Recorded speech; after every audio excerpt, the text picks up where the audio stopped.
Jammo mène le projet de construction d'une mosquée qui s'appelle Masjid Balat al-Shuhada, c'est le palais des martyrs. En quelque sorte, la mosquée commémore la bataille de 732, à l'époque de Charles Martel. Pourquoi avez-vous appelé ce centre le pavé des martyrs? Est-ce en référence à la bataille qui a eu lieu ici? Exactement, grâce à Dieu.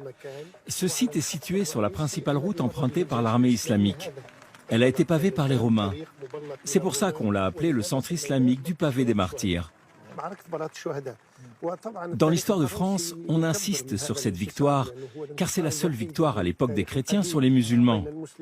Une victoire de Charles Martel. On retient qu'à l'époque, la conquête s'est faite par le sabre.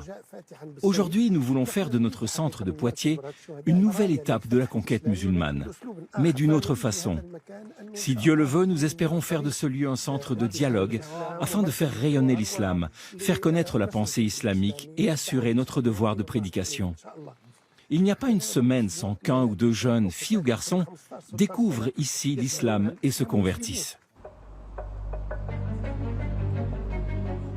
Quand il y a des musulmans dans un quartier populaire ou dans un quartier tout court veulent construire un lieu de culte, ils n'ont pas derrière la tête la volonté de conquérir avec les mosquées. Mais dans l'esprit des frères musulmans, la construction des mosquées, ça a une signification sur rendre visible la présence musulmane, pour ne pas dire la présence islamiste, en France et en Europe.